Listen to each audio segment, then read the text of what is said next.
Hi viewers, welcome to our channel. ప్రస్తుతం మనతో పాటు రైటర్ కనగాల జయకుమార్ గారు ఉన్నారు. వారితో ఒకసారి మాట్లాడదాం. సార్ నమస్కారం. సార్ నమస్తే.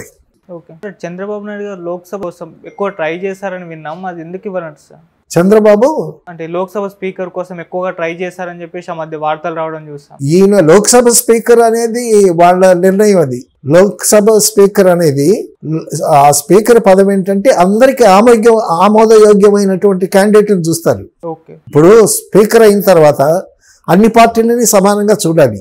జనరల్గా స్పీకర్ సెలెక్ట్ చేసేటటువంటి పరిస్థితుల్లో ఆ విధంగా ఆలోచిస్తారు. అయితే బీజేపీ క్యాండిడేట్ని సెలెక్ట్ చేస్తారు వాళ్ళు. ఇప్పుడు స్పీకర్గా పురంధేశ్వరి చర్చలో నడుస్తూ ఉంది కదా. సో స్పీకర్గా అంటే తెలుగుదేశం వైపు నుంచేనా నువ్వు అనేది? అవును, తెలుగుదేశం నుంచి. ఓన్లీ లోక్సభ స్పీకర్ కోసం చాలా గట్టిగా ట్రై చేస్తున్నారు. ఈవెన్ నితీష్ కుమార్ గారు కూడా ట్రై చేస్తారని చెప్పేసి అప్పుడు వార్తలు వచ్చాయి. ఎందుకంటే వాళ్ళిద్దరుతో కలిపి కదా ప్రభుత్వం ఏర్పాటు చేసింది, అందుకే ఇద్దరు కూడా డిమాండ్ చేస్తారని వచ్చింది సార్ న్యూస్. మనకి స్పీకర్ లేకపోయినా పర్వాలేదు, మనకు వనరులు కావాలి, మనకు ఫండ్స్ కావాలి, ఒక మంచి శాఖ కావాలి మనకి. సో అవి వస్తే స్టేట్ బాగా అభివృద్ధి చెందింది. పోతే ఈ మంత్రివర్గ విస్తరణలో మన ఆంధ్రదేశం వాళ్ళు కొంచెం అసంతృప్తితో ఉన్నారు.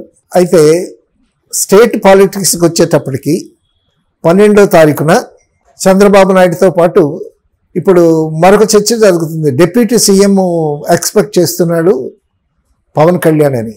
చంద్రబాబు నాయుడు డిప్యూటీ సీఎం పవన్ కళ్యాణ్కి ఇస్తాడని నేను అనుకోవట్లేదు. ఎందుకంటే డిప్యూటీ సీఎం అని పేరుకే కానీ అసలు పవర్స్ అన్నీ సీఎం దగ్గర ఉంటాయి. ఇప్పుడు డిప్యూటీ సీఎంలు పవర్స్ లేకుండా డిప్యూటీ సీఎం అని పేరు పెడితే ఏముంది? డిప్యూటీ సీఎంలు 3-4 పెడతారు, పవర్స్ ఉండవు వాళ్ళకి. అయితే డిప్యూటీ సీఎం ఇచ్చినా సరే చాలా ప్రముఖమైనటువంటి శాఖ అప్పచెప్పాలి పవన్ కళ్యాణ్కి.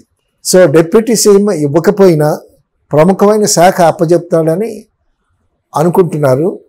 మరి అది లోకేష్ పార్టీ ఏమిటి చంద్రబాబు నాయుడు దృష్టిలో, తర్వాత పవన్ కళ్యాణ్కి ఏ పాత్ర అనేటటువంటిది ఆ రెండు బాగా ఆలోచించి చేస్తాడు. అయితే మంత్రివర్గం పవన్ కళ్యాణ్, లోకేష్, చంద్రబాబు నాయుడు ముగ్గురు కలిసి ఆలోచించే చేస్తారు. అయితే పవన్ కళ్యాణ్కి ఎటువంటి శాఖ వస్తుంది, తర్వాత పవన్ కళ్యాణ్ మనుషుల్లో ఎంతమంది మంత్రులు ఉంటారు అనేటటువంటిది వేచి చూడాలి. అంటే మీ ఒపీనియన్లో పవన్ కళ్యాణ్కి ఏది ఇస్తే బాగుంటుంది, అంటే పవన్ కళ్యాణ్ గారికి ఎన్ని ఇస్తే బాగుంటుంది అంటారు? ఆయన డిప్యూటీ సీఎం ఎక్స్పెక్ట్ చేస్తున్నాడంట. పవన్ కళ్యాణ్కి హోముగాని ఇస్తే చాలా అద్భుతంగా ఉంటుంది. ఆ రెడ్ బుక్లో రాశాడు కదా లోకేష్, వాళ్ళందరూ తాట తీస్తాడు. సో తర్వాత హోమ్ కానీ పవన్ కళ్యాణ్కి ఇస్తే నేను బహుశా లోకేష్ హోమ్ అడుగుతాడేమో అనుకుంటున్నాను నేను. సో ఏదైనా సరే చంద్రబాబు నాయుడు వ్యూహం మీద ఆధారపడి ఉంటుంది. ఇప్పుడు హోము పవన్ కళ్యాణ్కి ఇచ్చారనుకో, పవన్ కళ్యాణ్ ఎటువంటి వాడంటే రెచ్చిపోతాడు. సో రాజకీయాల్లో క్యాంపెయిన్లో అద్భుతంగా ఆవేశంగా ఆశయాలతో మాట్లాడచ్చు. అది గెలిచిన తర్వాత ఒక బాధ్యత వచ్చిన తర్వాత సో ఆ ఆవేశాలు కాకుండా చక్కగా ఆలోచించి ఒక పరిణతి మెయింటైన్ చేస్తూ వెళ్ళాల్సినటువంటి పరిస్థితి ఉంటుంది. ఇప్పుడు ఉదాహరణకి వాలంటీర్స్ వ్యవస్థను పెట్టాడు జగన్. వాలంటీర్ వ్యవస్థను పెట్టడం అనేది చాలా చాలా లాంగ్ ప్లానింగ్. అది ఎవరు సలహా ఇచ్చారో కానీ వాళ్ళ వల్ల జగన్కి అసలు మేలు జరగాలి. ఇప్పుడు ప్రతి ఇంటికి తాలూకా ఆఫీస్కి వెళ్ళి ఒక పర్మిషన్ కావాలి అంటే ఎన్నాళ్ళు తిరగాలి, ఎన్నాళ్ళు వెయిట్ చేయాలి. అటువంటిది కాకుండా ఈ వాలంటీర్ వ్యవస్థ వల్ల ఆ సచివాలయాలు ప్రతి ఒక్క వీధికి ఒక సచివాలయం ఉంది. ఆ సచివాలయానికి వెళితే వెంటనే పనులు అయిపోయేవి. ఒక పెన్షన్ కానీ లేకపోతే ఇంకేదన్నా ఒక పర్మిషన్ కానీ ఏదన్నా కావాలి అని అంటే దగ్గర ప్రతి వీధికి ఒక సచివాలయం ఉంది, అక్కడ వాలంటీర్స్ ఉన్నారు. ఆ వాలంటీర్ ద్వారా మన సచివాలయం వెళ్తే పనులు అయిపోయేవి. ఆ వ్యవస్థ మాత్రం చాలా బ్రహ్మాండమైనటువంటి వ్యవస్థ. ఆ వ్యవస్థని కంటిన్యూ చేస్తానన్న చంద్రబాబు నాయుడు గారు. అది రాజకీయ పరిణిత ఉండేటటువంటి రాజకీయ నాయకుడు తెలివితేటలని. ఈ వ్యవస్థ వల్ల ఉత్తరోత్తర తను లాభాలు పొందుతాడు. ఎందుకంటే వాలంటీర్ అనేవాడు ప్రతి ఇంటికి వెళతాడు.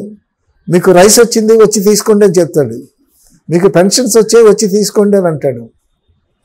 సో ఆ వాలంటీర్ వ్యవస్థని అలాగే ఉంచి మళ్ళీ వాళ్ళకి పెంచుతానని కూడా చెప్పాడు చంద్రబాబు నాయుడు. సో చంద్రబాబు నాయుడు మేధస్సు, ఆయన అనుభవం, ఆయన రాజకీయ నీతి పరిణతి అదంతా ఇప్పుడు ఈ 5 సంవత్సరాల్లో చాలా అద్భుతాలు చేస్తాడు చంద్రబాబు నాయుడు. సెంటర్ నుంచి ఫండ్స్ లాగటం కానీ, అమరావతి కానీ, స్టీల్ ప్లాంట్ కానీ, తీర ప్రాంత అభివృద్ధి కానీ, పట్టణాభివృద్ధి, ఇవన్నీ చాలా చాలా ఉన్నాయి అతని ముందు. తర్వాత చాలా ఫండ్స్ కావాలి. ఇప్పుడు తెనాలి, గుంటూరు, విజయవాడ, మంగళగిరి, ఆ చుట్టుపక్కల ఏరియాలన్నీ కలిపి చాలా పెద్ద క్యాపిటల్ సిటీ అవుతుంది. అది ఈ 5 సంవత్సరాలు కంప్లీట్ అయితే మరొక హైదరాబాద్లో తయారైన ఆశ్చర్యం లేదు. అలాగే సరే, ఈ వాలంటీర్ వ్యవస్థ అన్నారు ఎక్కువ శాలరీలు ఇచ్చి అలాగే పెట్టుకోవాలని చెప్పేసి, కాకపోతే ఆ వాలంటీర్ వ్యవస్థ వల్ల ప్రజలకి ఇటు ప్రజాప్రతినిధులు పొలిటికల్ లీడర్స్కి మధ్య దూరం పెరిగిపోతుంది. దానివల్ల మేము ఓడిపోయామని చెప్పేసి కొంతమంది వైసీపీ నేతలు ఇప్పుడు బయటకు వచ్చి చెప్పడం చూస్తున్నాం. రేపటి రోజు తెలుగుదేశం కూడా ప్రమాదంగా మారే ఛాన్సెస్ ఉన్నాయని చెప్పేసి అని అంటున్నారు. మరి మీ ఒపీనియన్ సార్ దానిపైన? ఇప్పుడు వ్యవస్థ వల్ల ప్రజలకు మేలు జరిగింది, వ్యవస్థ వల్ల ప్రజలకు మేలు జరిగింది. గ్యాప్ లేకుండా చూసుకోవటం అనేది రాజకీయ నాయకుడు తెలివితేటల మీద ఆధారపడింది. రాజకీయ నాయకులు ప్రజలతో మమేకయ్యి ప్రజలతో ఉంటూ ప్రజల క్షేమాలు కనుక్కోవాలి కదా. అప్పుడప్పుడు కనిపించి మీకు బియ్యం అందుతున్నాయా, మీకు వైట్ కార్డు ఉందా, మీకు కావాల్సినటువంటి పెన్షన్స్ వస్తున్నాయా మీకు అని వాళ్ళు పరీక్ష చేయాలి. ఇప్పుడు ఎక్కడో ఏసీలో కూర్చొని వాళ్ళ చేత పనిచేస్తే గ్యాప్ డెఫినెట్గా పెరిగిపోద్ది. ఇప్పుడు ప్రజలతో గ్యాప్ పెరిగిపోవటానికి, రాజకీయ నాయకులతో గ్యాప్ పెరిగిపోవటానికి కారణం ఏంటంటే జగన్ అనుసరించినటువంటి పద్ధతి. అతను కుర్చీలో కూర్చుంటాడు, కుర్చీలో కూర్చొని ఎవరితో పలకడు, ఏదో మేట నొక్కుతానంటాడు. మేటలు నొక్కితే సౌండ్ వస్తుంది కానీ సో ప్రజలతో మమేకమై ఉండాలి కదా రాజకీయ నాయకుడు అంటే. Democracy by the people for the people అని చెప్పారు కదా. కాబట్టి ప్రజల్లో తిరిగినవాడు ప్రజల్లో తాలూకా సమస్యలు తెలుసుకుని వాళ్ళకి అప్పుడప్పుడు కనిపిస్తూ ఉండాలి. కనిపిస్తూ ఉంటే ఏం చేయకపోయినా ఆనందమే. ఒకసారి మీటింగ్ పెట్టి అందరినీ రప్పించి ఉపన్యాసం ఇచ్చాడు అనుకో, ఓహ్ మా నాయకుడు వచ్చాడు ఇది అని అంటారు. సో ఆ గ్యాప్ పెరిగిపోకుండా చూసుకోవాల్సినటువంటి తెలివితేటలు రాజకీయ నాయకులకి ఉండాలి. ఎవడో 30 కోట్లు బెట్టింగ్ పెట్టాడంట వైసీపీ గెలుస్తుందని. 30 కోట్లు బెట్టింగ్ పెట్టాడు, వైసీపీ ఓడిపోయింది. ఓడిపోయేసరికి 30 కోట్లు ఇవ్వటం అంటే మాటల ఇవ్వలేక ఆత్మహత్య చేసుకున్నాడండి. అసలు 30 కోట్లు బెట్టింగ్ ఏంటి? ప్రభుత్వం వస్తుంది పోతుంది, ప్రభుత్వాలు మారుతాయి. తమిళనాడులో ఒకసారి ఒక ప్రభుత్వం ఉంటే రెండోసారి మరొక ప్రభుత్వం వస్తుంది.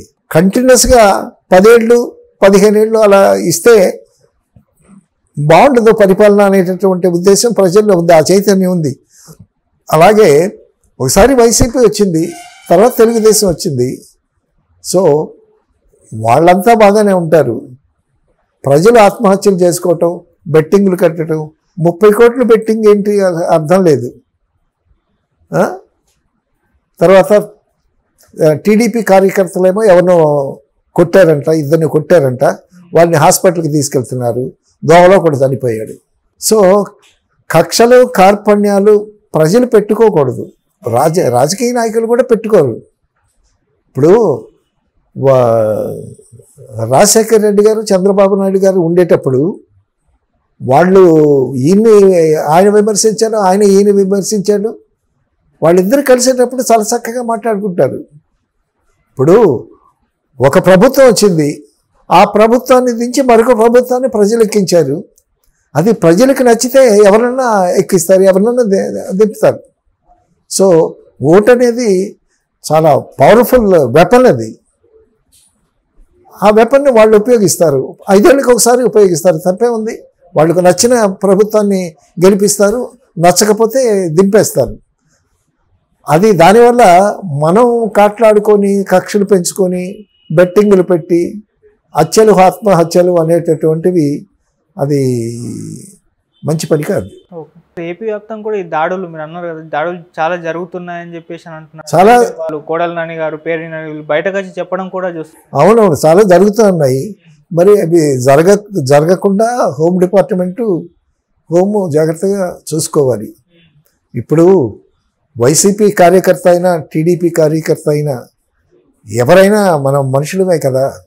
కాబట్టి కక్షలు కార్పణ్యాలు పెంచుకొని ఒకళ్ళొకడు చంపుకుని చేస్తే, ఒక వ్యక్తి బ్రెడ్ విన్నర్ చనిపోతే ఒక ఫ్యామిలీకి హెడ్ బ్రెడ్ విన్నర్ వాడే కదా, వాడే కష్టపడి సంపాదించి ఫ్యామిలీని పోషించాలి.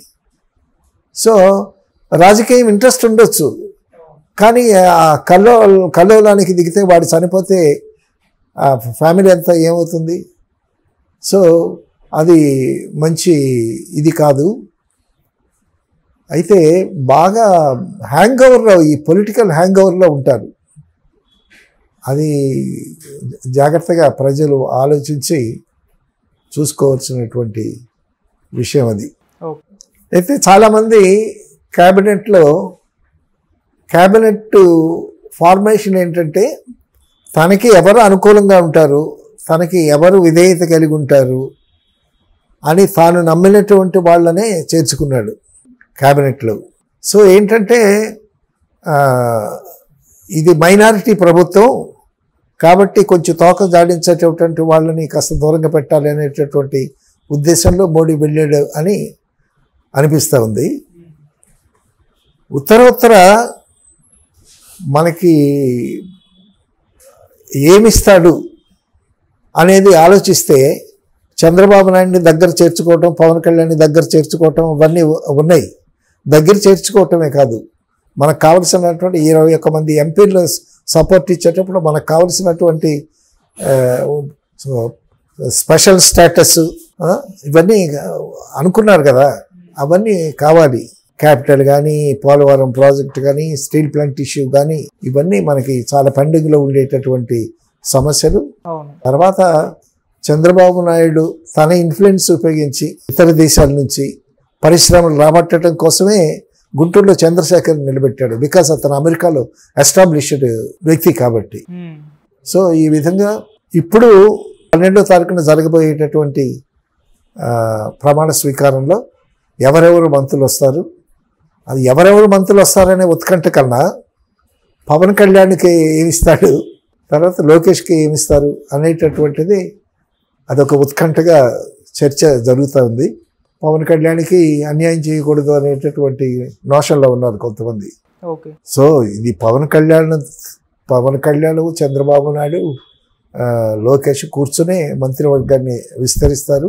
అక్కడ కూడా పవన్ కళ్యాణ్ నేను అనుకోవటం సర్దుకుంటాడని అనుకుంటున్నాను నేను. ఎందుకంటే ఒకసారి కలిసిన తర్వాత ఆ బంధం, ఆ కూటమి కొన్నాళ్ళు నడవాలి కదా, అప్పుడే విభేదిస్తే బాగుండదు.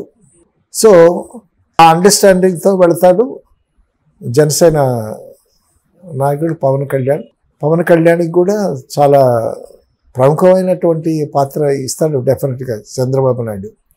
ఎందుకంటే ఈ దేశమంతా కీ పాయింట్ అయిపోయాడు పవన్ కళ్యాణ్. అందరి నోట్ల పవన్ కళ్యాణ్. ఇప్పుడు 11 ఎమ్మెల్యేలు ఉన్నారు కదా, వాళ్ళలో ఎంతమంది జంప్ అవుతారో కూడా చెప్పలేం. ఎందుకంటే 5 సంవత్సరాలు వైఎస్ఆర్సీపీకి భవిష్యత్తు లేదు. ఇక్కడ చాలా బాగుంది, పార్టీ బాగుంది, జనాల్లో మంచి పేరు వచ్చింది, చాలా అద్భుతమైనటువంటి మెజార్టీ వచ్చింది చంద్రబాబు నాయుడికి. సో కాబట్టి రాజకీయం అనేది ఈ జంపులు మామూలే కదా.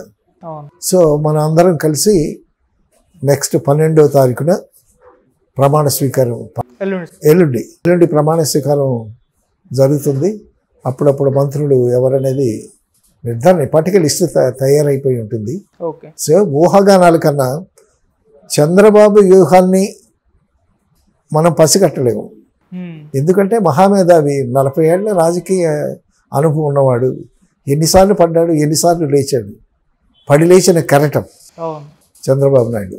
కాబట్టి 12వ తారీఖున మన ప్రజల్లో మనలో ఎన్నెన్ని ప్రశ్నలు ఉన్నాయి, ఆ ప్రశ్నలన్నిటికీ జవాబు దొరుకుతుంది.